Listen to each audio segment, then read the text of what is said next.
İşimizi davamlaştırmaz. Hürmetli vatandaş, bugünkü islaha 2022 yıl 7. ayının 10. günü. Endeki leksiyamında vatandaşa.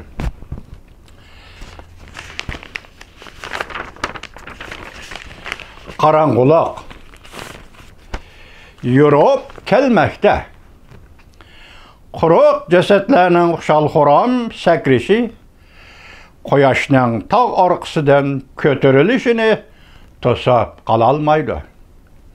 Mavzuluk maqali 7. ayının 10. günü Cöngöge nazar tor betide ilan qılın xabar. Undaq başlar. Yaponiyanın sabıq vaziri Shinzo Abe suiqasga uçrab qaza qılğanda Cöngöda mengisi işlemeydiğin bir türküm atalmış vatanperverler şad xuramlıqqa çömdü.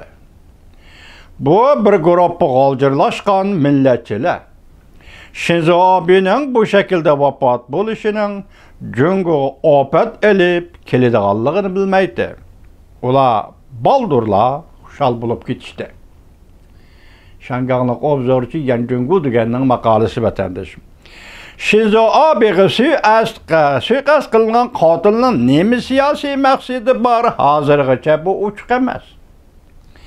Belki tülke büyürüle kıltığı. Belki Yaponiya devlet içki siyasının kara perdesini. Belki Yaponiya devlet içki siyasının kara perdesi.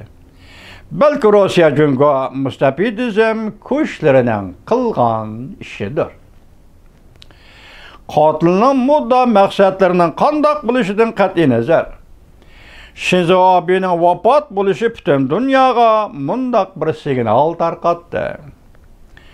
Dünyada şiddetli kötürülüvatqan Cöngö Kompartiyasiga qarşı dolqunning asasliq tövrigi bir rahbari Shinzo Abe öldürüldü. Dünyada her qaysi devlet rahbarları, siyasi erbapları Shinzo Abe'nin vafatıga çunqur ta'ziya bildirdi. Shinzo Abe yol qo'ygan Yaponiyanın tashqi siyosati bütün dünyanın keng doirada qo'llashi va muqomlashtirishiga erishdi.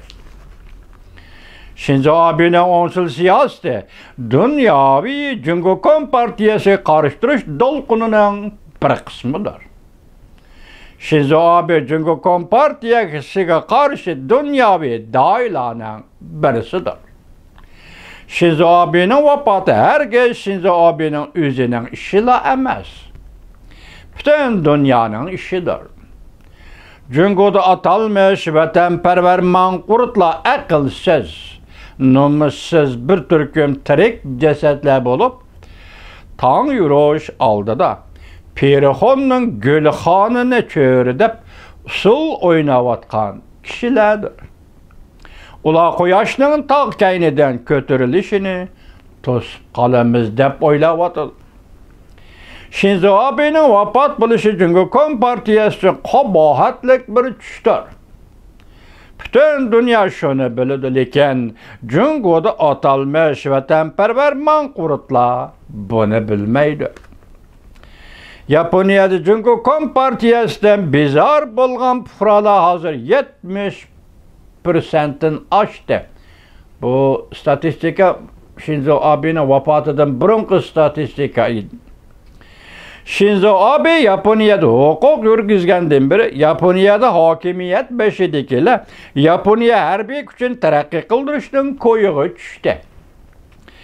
Xalqaro ishlarga keng doirali qatnashish sadolari ko'tarildi.